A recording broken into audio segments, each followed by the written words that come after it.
कि अचानक क्यों बार बार यह सरकार झुक रही है,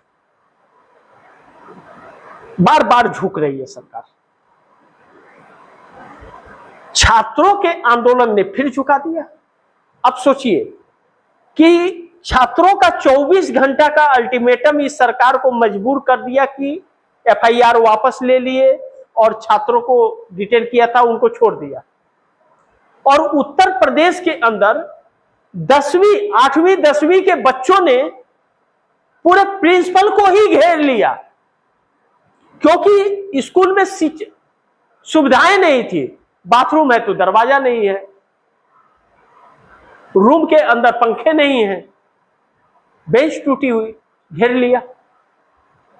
जब एक अलग वह अल्फा जेनजी है, तो जब अचानक माहौल बिगड़ा और घेर लिए गए तो सीएम के पास से फोन जाता है, योगी आदित्यनाथ के पास से, उत्तर प्रदेश की घटना है, और डीएम साहिबा वहां पहुंच जाती है और जाकर के बच्चों को शांत करके वो कहती हैं कि हम तुरंत करवा रहे हैं इसको, और काम शुरू कराती है। पंखे लगवाना, उनके सुविधाओं की चीज, दरवाजे बाथरूम में लगाना, सारी व्यवस्था कराने लगे। इस तरह यह तो पता चल रहा है कि सरकार डरी हुई है इन छात्रों से। और अल्फा वाले अगर उतरने शुरू हो गए, अल्फा मतलब कि 10 साल से लेकर के 15 साल के अंदर के बच्चे, इनको अल्फा कहते हैं, और 18 साल से लेकर के और 15 साल के ऊपर जो है या जेनजी में आ जाते हैं। तो सोचिए कि बच्चे जागृत हो गए और यही देश के भविष्य हैं।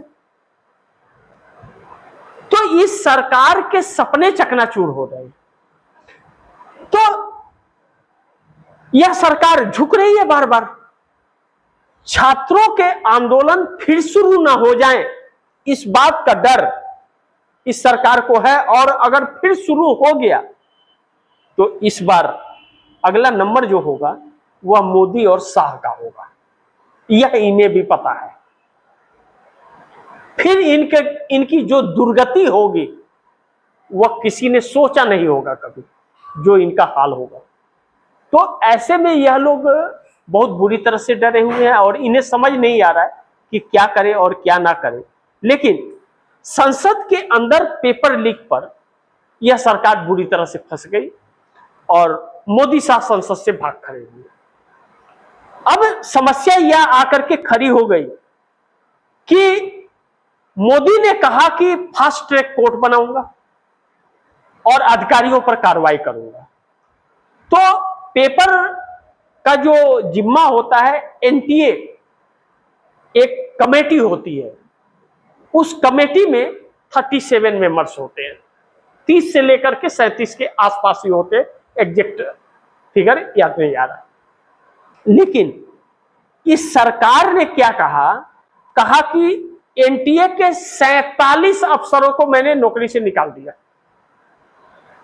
अब आप सोचिए, समझिए कि एनटीए के अंदर 35 से 37 हैं और आप 47 को नौकरी से निकाल रहे हो।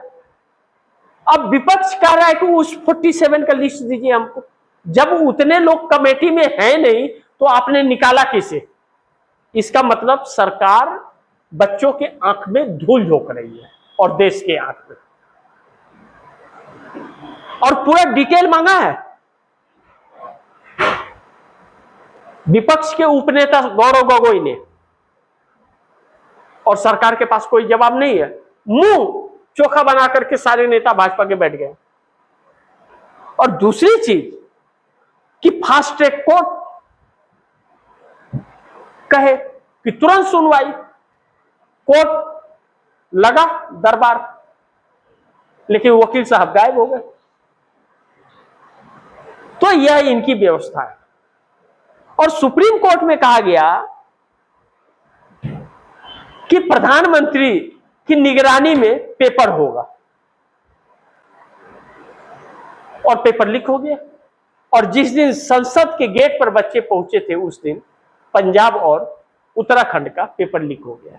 उत्तराखंड में भाजपा की सरकार है, यानी कि इस माफिया को रोक पाने में यह नाकामयाब है। हकीकत यह है कि पूरी सरकार ही निकम्मी है। इसीलिए प्रियंका गांधी ने कहा कि इस देश का प्रधानमंत्री कायर है और भारतीय जनता पार्टी के नेताओं में आंख डालकर। लेकिन आप दर्शकों को एक चीज तो जरूर कहना चाहूंगा, बहुत दुर्भाग्य है कि यह इस सरकार की क्रूरता और तानाशाही या बच्चियों के साथ जो अभद्रता इन लोगों ने आंदोलन में की है, इन्हें देश माफ नहीं करेगा। भले कुछ अंधभक्त की अंधभक्ति बढ़ी हो, वह अंधभक्त मुंह चुरा करके चल रहे हो, फिर भी अंधभक्ति में डूबे हो। लानत है ऐसे अंधभक्तों पर और ऐसे देश में जन्मे लोगों पर जो इन बच्चों की पीड़ा इन्हें नहीं दिखती। आज भी हजारों की संख्या में बच्चे हॉस्पिटल में हैं।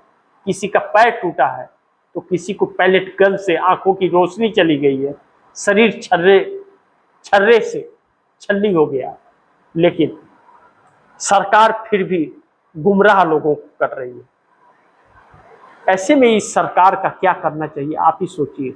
बच्चों ने तो कमान संभाल रखा है, इनकी ईंट से ईंट बजा रहा है इस सरकार को। आप बस डरना तो बंद कर दीजिए और फैसले सही लेने शुरू कर दीजिए। फिर यह सरकार आजीवन सत्ता का चेहरा नहीं देख पाएगी। बच्चे अब कहने पर मजबूर हो गए कि अब समझ आया कि बुजुर्ग 70 सालों से क्यों भारतीय जनता पार्टी को सत्ता से बाहर रखते थे। अब समझ आया कि यह भाजपा नहीं, यह आरएसएस की सरकार है और वह नफरत वाले संगठन है। यह बात भी प्रियंका गांधी ने और गौरव गोगोई ने और अखिलेश यादव ने पटल पर संसद में कह दिया। बाकी आप दर्शक क्या सोचते हैं, आप दर्शकों की क्या राय है, क्या सुझाव है, कमेंट बॉक्स में जरूर दीजिएगा। इस खबर को ज्यादा से ज्यादा शेयर कीजिए, अपने दोस्तों को भी कहिएगा आगे शेयर करें। और आपने टीवी टेप न्यूज़ 24 को सब्सक्राइब नहीं किया, सब्सक्राइब कर लीजिए, अपने दोस्तों को भी कहिएगा सब्सक्राइब करें। मिलते हैं अगली खबर के साथ, तब तक के लिए नमस्कार।